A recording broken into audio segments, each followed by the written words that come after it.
You're listening to Partnernomics Podcast, where we discuss the art and science of developing successful strategic partnerships. To learn more about the suite of Partnernomics solutions, visit partnernomics.com. Welcome back to another episode of Partnernomics Podcast. I'm your host, Mark Brigman. And on today's show, we are going to be speaking with Manoj Bhatia from Verizon. Manoj is the partnering lead and business development, go-to-market for tech alliances for Verizon. Manoj, thank you so much for your time. I appreciate you joining us today. Thank you, Mark. Thank you so much for having me on this podcast. Really excited to be here today.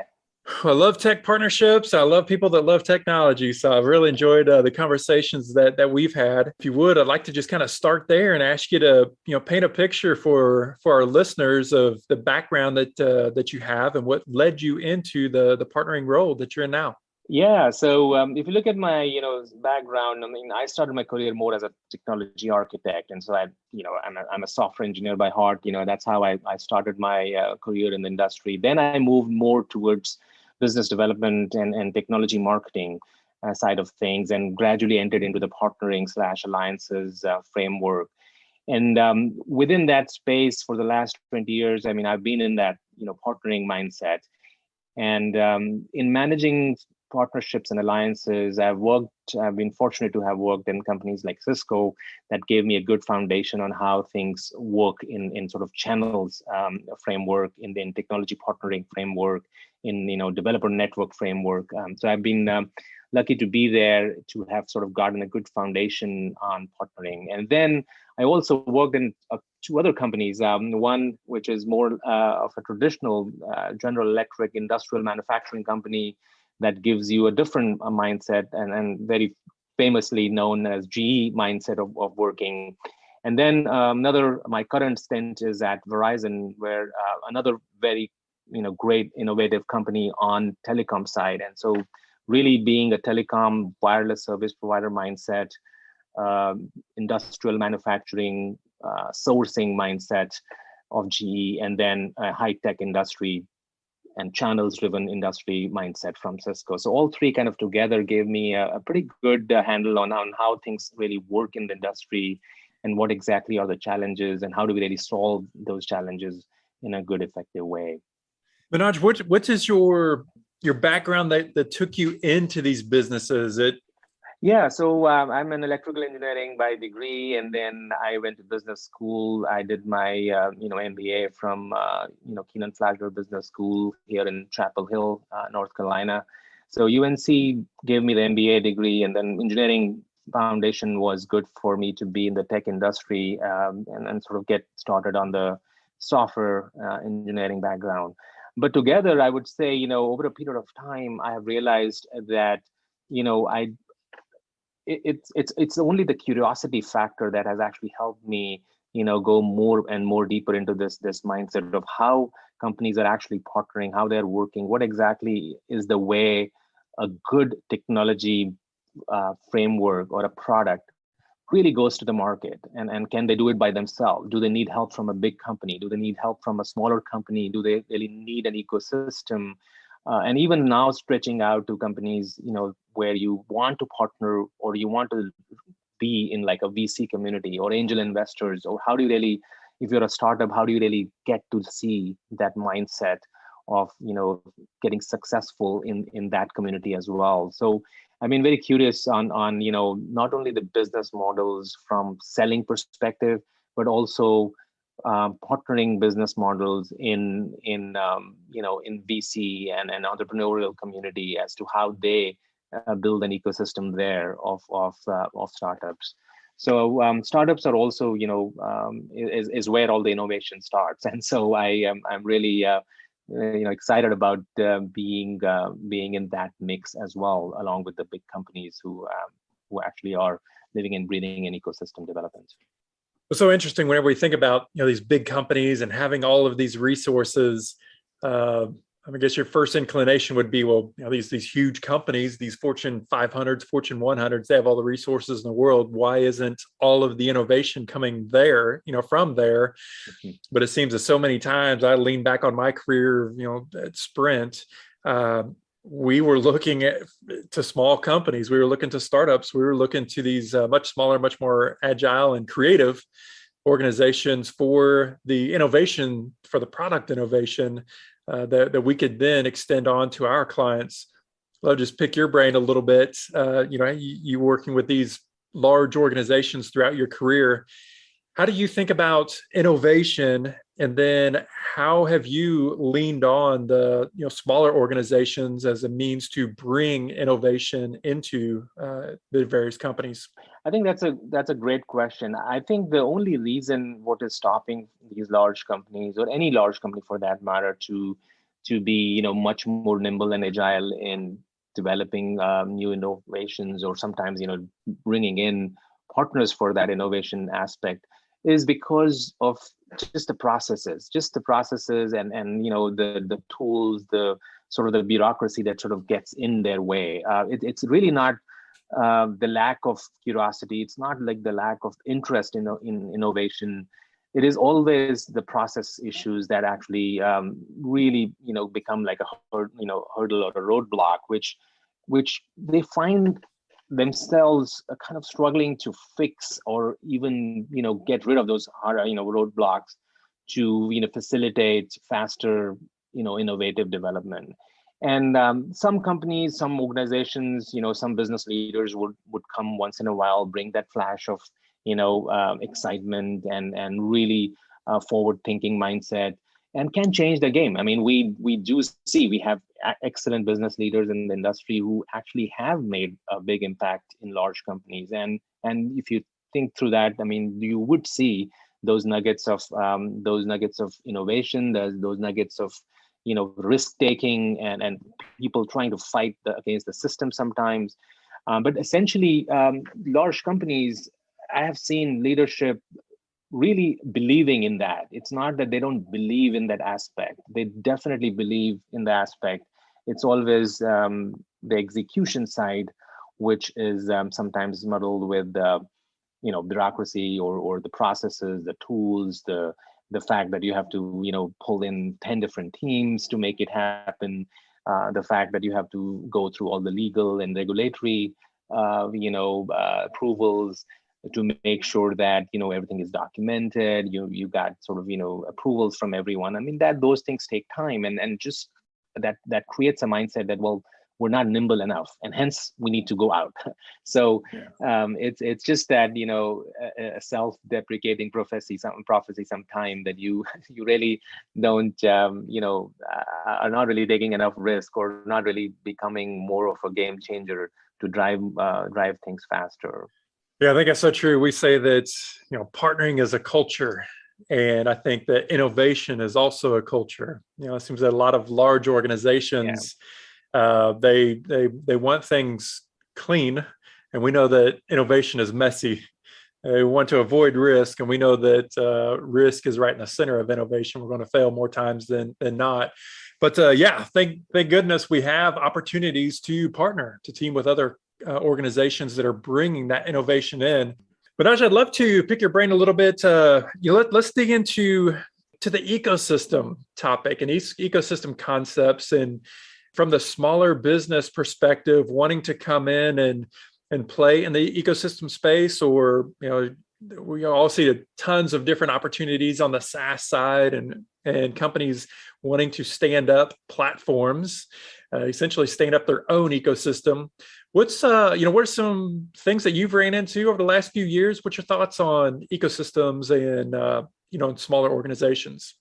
So this is one of my favorite topic, and I'll give some credit to my esteemed colleagues that when I was at GE, I met some great business leaders there. And one of my boss who was there at GE, he gave me this idea of creating an ecosystem from ground up. And the analogy, and which is very common analogy right now, is and you can see that ecosystem word as such was coined more from that aquarium mindset, right? You have a fish bowl, you have a big fish, and there are a few other things in that a bowl.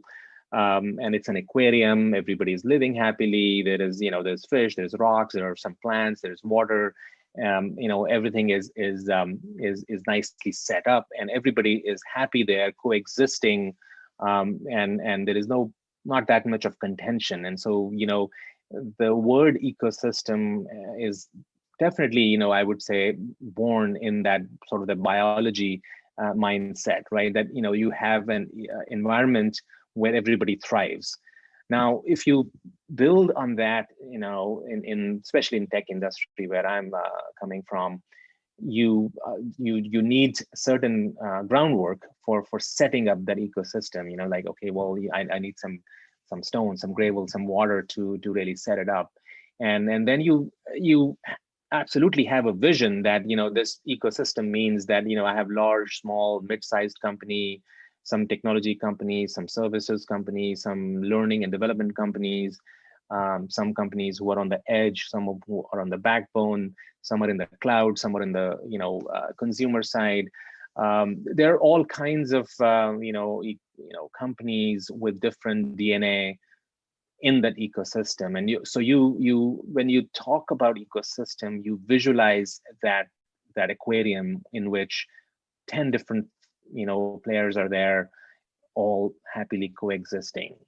What we don't pay attention to in that ecosystem is that to make it thrive, or to make it constantly thriving, you have to not only set up certain rules, which would be very cliched, but you also have to nurture that system, right? I mean, you have to make sure that the water levels are good, the chlorine is all in the right way, there are rocks which are good. I mean, there's no disease or germs or anything else creeping in. Somebody's is going on a different tangent, and that should not be happening. And so there are many ways to sort of take care of that ecosystem, and some rules and some process checks, you can say.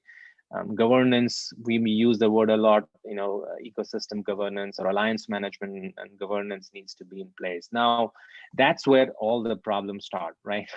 We know the ecosystem, we know the players, we have done some sort of tiering. We know that there are 5 different kinds of plays in this ecosystem. We have certain ground rules we have set up. We have agreements / contracts / governance ideas that we have set up. But even then, we are not able to make that ecosystem thrive, because either something is happening which is breaking the rules, or something is happening which is not making us thrive. Or as a whole ecosystem, how do we really measure that this ecosystem that we created from ground up is successful? Is it really meeting / exceeding the goals? Have we really hit our goals in making a very good, thriving ecosystem? Now, you realize that in creating an ecosystem, you were busy in setting up everything. I mean, you were setting up the aquarium with stones and water and everything. Obviously, you may not have paid too much attention on what would be the end goal, right? Your end goal could be that, well, this ecosystem is basically a potential $50 million worth of opportunity for us. It'll help us grow by $50 million, annually. Or you can come up with some number, because I'm the ecosystem owner, or I'm the large company kind of leading it. But what if I try to build that, matrixed way of direct relationships between the companies A, B, and C? And that's where I think the industry needs to put some more, I would say, best practices or certain ideas, that how easy it is for me to not only lead my conversation of alliance management with a company A, but allow that company A to work with another company in my ecosystem, and really get that piece to work faster, and really make sure that they connect for better sales growth.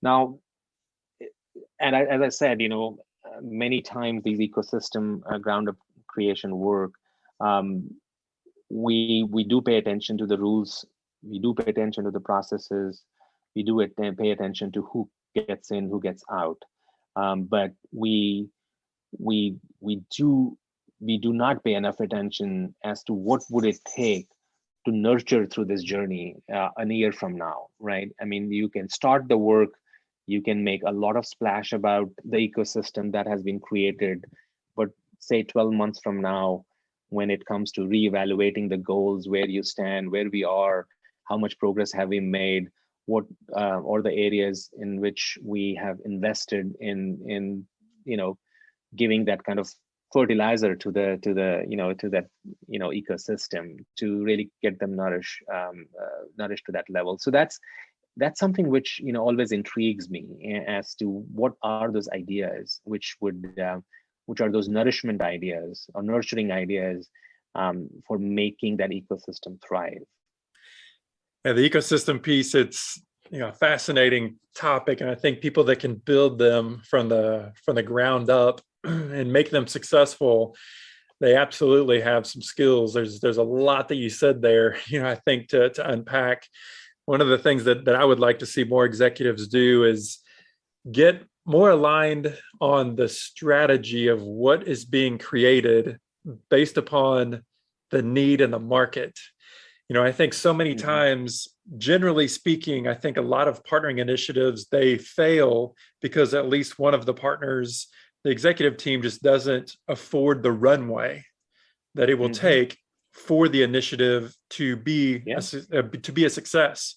And by definition, let's say you have an ecosystem that comprises of 6 players, which is relatively small, 6 players, but by definition you are dependent on each other. And so it just takes one of those 6 a lot of times that can spoil the whole initiative, spoil the whole strategy. Then either you have to find a replacement or you scrap it. Either way, it's a significant resource drain. Manoj, how much work do you think needs to be done, or is a component of that really just getting clear on that vision and having what's kind of like that orchestrator, that lead company, that lead organization for putting that that ecosystem together?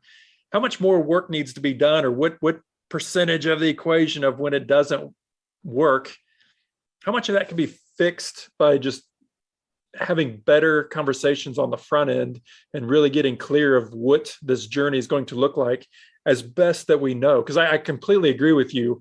We don't really know what the full potential is until we put all of our resources together and see how people respond to it. Yeah, I think your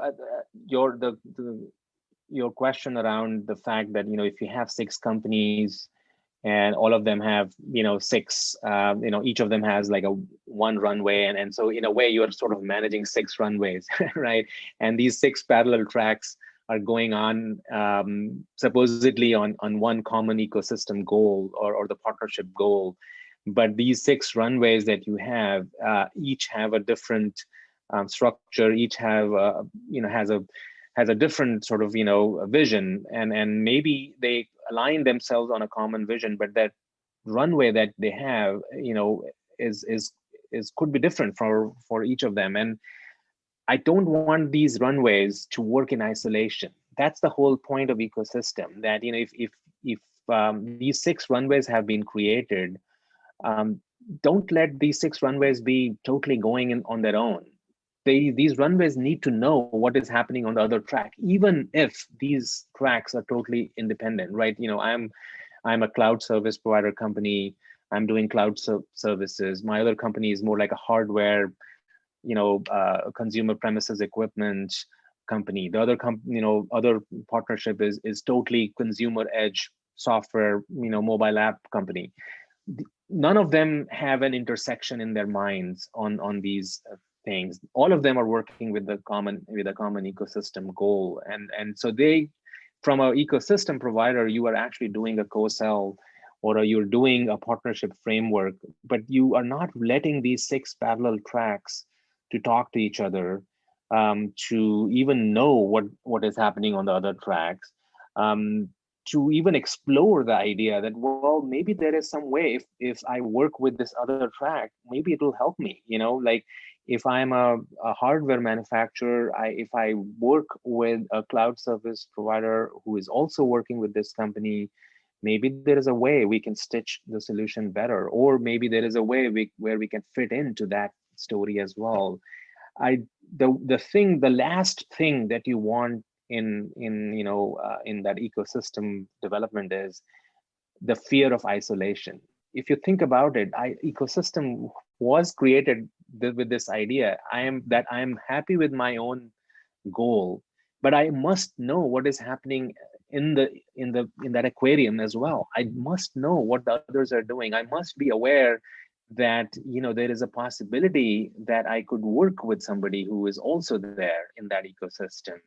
And that's the reason I always prefer companies who actually um, have a stretch goal or think a little bit different from their traditional mindset, and kind of think that, hey, maybe this is an idea worth pursuing or worth exploring, even though it is not in our DNA, it is not the core competency of ours, but hey, it's worth exploring. That's the area where I think people have to really wake up now, because every company is getting converged into some of these big hyperscaler ecosystems, right? So if you look around, AWS's ecosystem, or Microsoft, or Google. I mean, these are big companies. They have, they're partnering with not a few, tens and 20 companies. I mean, there are like hundreds, maybe thousands of companies who are lining up, signing up for being part of this ecosystem. So now it becomes extremely important for these partner development leads to really do some just not wear those blinders and not really be on that runway that you have been given. You actually have to look at other runways also, and come up with this idea of hey, this is my platform of partnership management.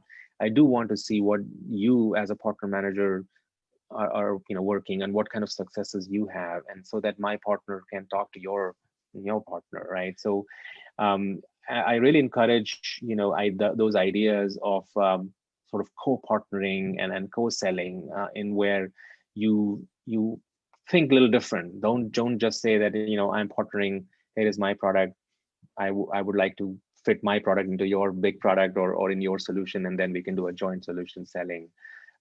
It's always good to do that, more than one partner coming into the solution, and more than one partner talking to each other, in that mindset.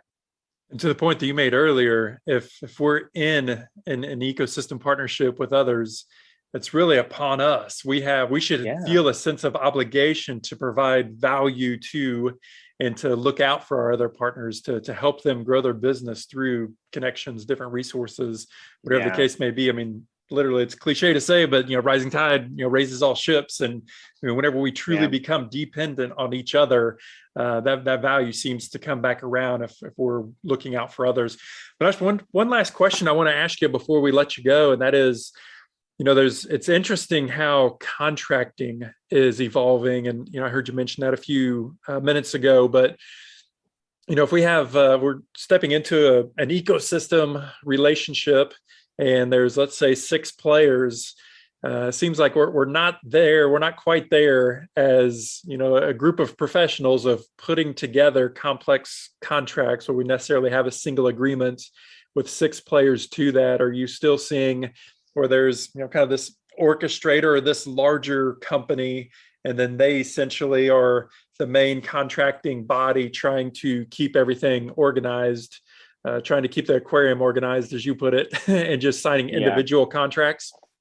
Yeah, this is still a major roadblock right now, contracting work, and I feel for the teams. I've led those teams as well. I've worked a lot with these teams as to how they really create that the deal life cycle stuff, and figure out like how these contracts should be put in place. How do we really accelerate work and not have a roadblock there.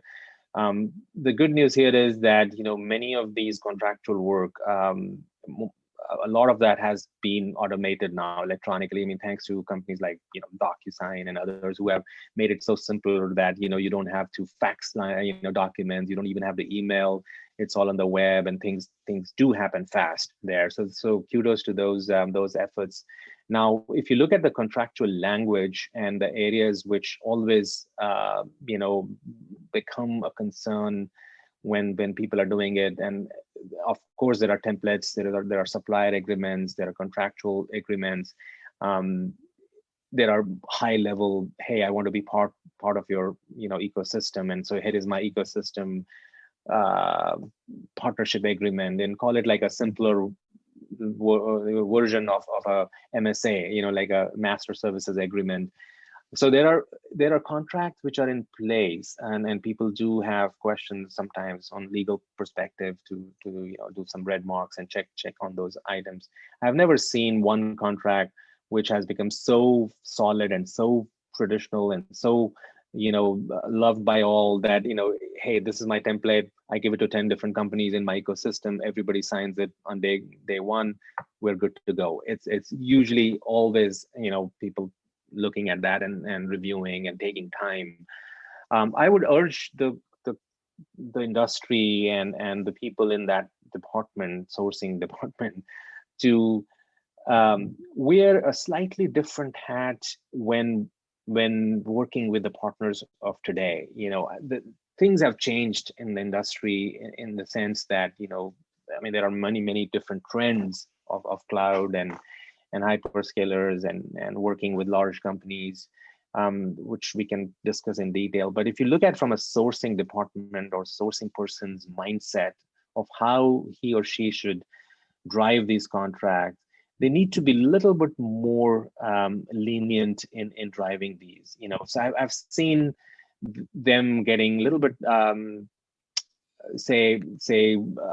blinded by this idea that if I change the rules now, or if I change anything on the contract, I would be on the chopping block, or my job is at stake if I don't really get this right.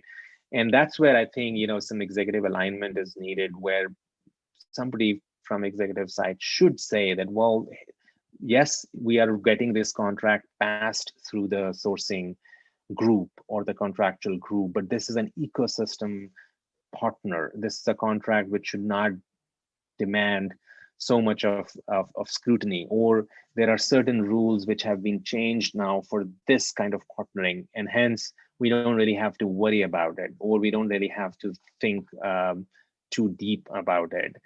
Now, one can argue that, big companies are always risk averse, and they should be risk averse, and they should not allow these kind of, deviations from the contract. But that's where I think the leadership needs to come in. Big misalignment. I've spent my entire career here, and we work and coach so many of our clients through this. And that is, to your point, partnering is messy and risky. Innovation is messy and risky. What is an attorney's job? To mitigate and try to eliminate risk. Right? Yeah, absolutely. And so the problem with this whole case is attorneys have no way to win. What do I mean by that? Attorneys can only lose by letting these partnerships go through, because if this, let's say this ecosystem or this partnership stood up and it makes $1 billion, awesome. Nobody ever goes back to the lawyer and pats him on the back saying, awesome job getting this deal done. But if there's a lawsuit, or if something goes bad, something goes south, everyone, is asking about who authorized this through. So absolutely. I could agree with you more there, Manoj. We need to rethink, executives need to rethink what partnership and ecosystem agreements look like. Yeah, and this is where that co-sell model comes in, which Microsoft is obviously proposing a lot. But you could see that idea that if I'm doing a co-sell, I actually undermine that risk management piece in the sense that I'm basically ensuring that I'm doing my piece of the solution, you're doing your piece of the solution, and if something goes wrong, then we would know where things have gone wrong, and we would also make sure that the risk of that downside is is pretty much well known in the beginning itself, and there won't be any sort of finger pointing, right? So I think there is some value in looking at these new constructs where you actually have to go through legal review, but there is an idea that, well, maybe there is a way to navigate through this and help understand the industry as to how things would work. It's an area of work for sure at this time. I would encourage business leaders. We're all kind of working in that mindset. I think my take would be that I would really spend some time in educating and coaching some of these sourcing and contractual teams, and to give them some alignment on the vision and as to what the big company's thinking. I think nobody goes to them. Nobody goes and tells them that this is the reason why we partnered. This is the reason why we are thinking of partnering with this, and this is our long-term vision. And hence, you as the contractual department should know that this is how this is what end goal is. I think we haven't spent enough time and resources in coaching them and enabling them. Yeah, completely agree. Manoj, it's been great spending some time with you. Thank you so much for sharing your insights, and it'll be fun to watch all the great work that you continue to do there at Verizon. Thank you so much. Sure, my pleasure. Thank you so much for having me. Partnernomics Podcast is brought to you by Partnernomics. Learn how to leverage the power of partnership. To listen to more episodes of Partnernomics Podcast, visit partnernomics.com.